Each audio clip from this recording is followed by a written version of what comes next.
就是教育现场会把所有同学都放在同一个教室里面。对，那就是我想问说，你觉得老师要怎么去，算是面对像老师就像有 ADHD 或者是比较特殊的状况？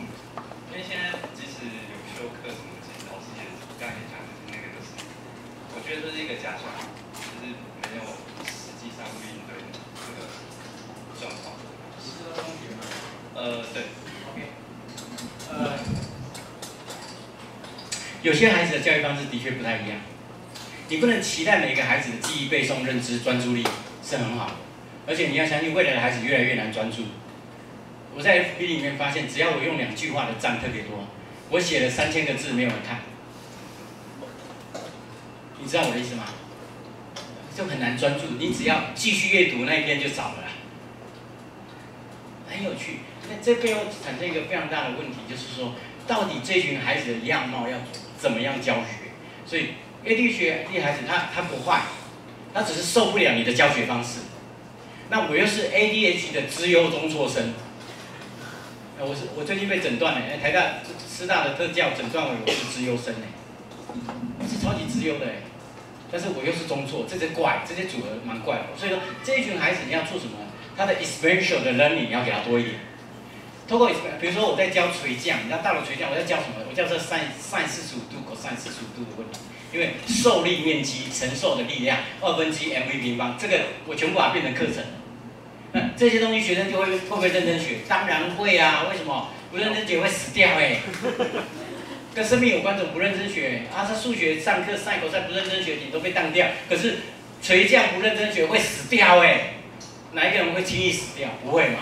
所以我每一个不上课不认真的，在我的手中，每一个我帮忙五股国中12个中辍生训练他们垂降，带他们去大炮园垂降，带他们去龙洞垂降，教他们架设垂降，最后回五股国中架设给老师垂降。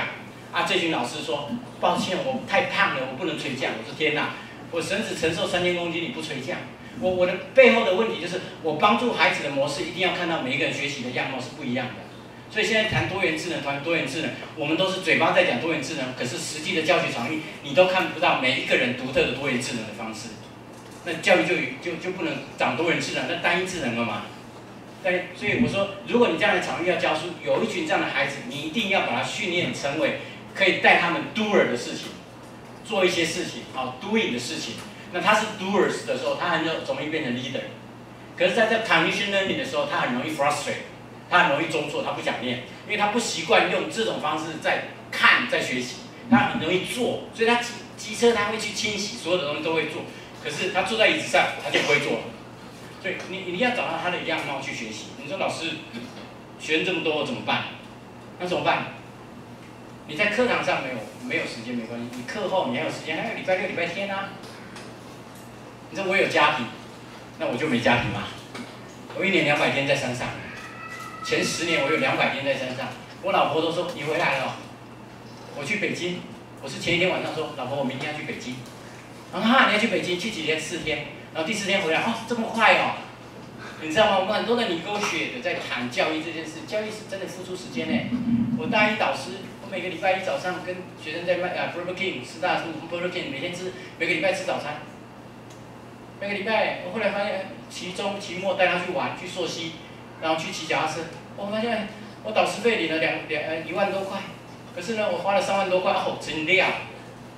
但是为什么？教育，回到教育是有些教育场合你不能给，因为那个制度赶进度联考，你改变不了的啦。不知道吴思华能不能改变？前面那个蒋伟林就中辍了嘛，就换一个嘛，对不对？那你要思考，你愿不愿意赔？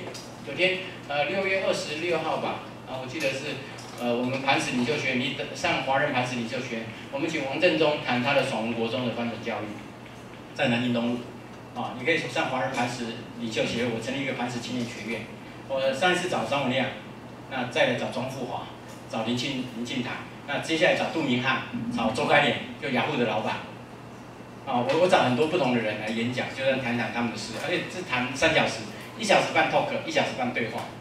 所以我会找不同的场域去帮助学生，这是我们可以做的。因为你的确在那个大环境生态系统上被控制着，我在师大里被控制的，我一年要 publish 多少，我要指导研究生要记点数，每次我都觉得去听演讲，找学校帮你记点，超像 7-Eleven， 你买咖啡他送你一张贴纸，我说天哪，高等教育在玩这种低等游戏，你知道吗？每次评鉴就要印服务证明啊、聘书啊，什么东西一大堆，什么口试委员证书，我要几点，集到几点，哇，满分，哦，过了。我在大学教授玩这一场游戏啊，真的像买咖啡，那送你1点，先生我请你2点，你还换一杯咖啡。我说天哪，教育如果搞到这样子老师怎么会有生命想要教书？所以我告诉你，真的教育不是看体制的东西，你的 potentially 潜在的课程 hidden curriculum 才是教育里面的 hidden curriculum。我上的课非常有趣，我今年有3班大学部，总共有350个学生。等一下，我先讲完了好不好？350个学生，350个学生里面，我每一个学生，我下课第2周开始下课，每一个学生都会跟我打招呼。下课都会，我没看到他跑过来，什么老师好。然后我认识的，我也不会跟他讲，你好，那名字叫不出来，我说你好，我说你是谁呀？那第1周嘛，你是谁？我是你老师啦，是谁？就这样，为什么？因为太远了，看不清楚嘛。我穿一件夹克就说这一个叫 hidden curriculum。那个东西常常比学校的正式课程影响还大。你记得所有老师影响你的东西都是hidden curriculum。你永远记不记得地理老师、生物老师、数学老师教什么了？但记得的是你心情不好，你爸爸去世的时候，他过去安慰你、抱你，这是他永远记得的。那个 hidden curriculum 非常大的 powerful， 所以老师有非常多的时间做 hidden curriculum 的东西。其实我陪伴就是很大的 hidden curriculum。对，所以回答你的问题那个东西你应该看到，不要只靠那个系统里面的课程，有些死的你改变不了。你的问题可以给我5分钟的经验分享吗？太多吗？可以吗？你们 ？OK， 没问题。因为我是个外咖，所以我觉得我的经验可以分享。但是我要尊重大家，愿不愿意？因为时间蛮晚。因为 respect。要不然就想听的人就是留在这边听，可以先上。看看大家我。等一下，我还没有。我要 respect everybody，not only you。这实际上是 not only you， 是每一个人的状态，因为时间已经蛮晚。理解吗？就像我刚才讲话，你不能插断我，我觉得这是 respect。我因为还没讲完，因为你 respect 我们就学习尊重，否则你可以随时砍断人家，就像立法院，这样不好，懂吗？理解这个生命当中比功课还要重要的事情，对不对？我们互相理解这个样貌，这是教育里面很重要的事情。OK， 不一定要大家听，我留下来听，好不好？可以吗？You are sad？ 我现在是要差不多了OK， 因为时间太晚了，我们不要太晚，好不好？那有什么问题 ，FB 问我我会回，我一定会回。如果邀请我演讲，我就不见得要回。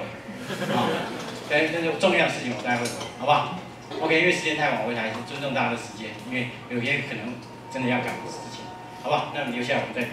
Thank you very much， 谢谢你。OK， 好，谢谢，拜拜。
很多时候就是试过很压缩。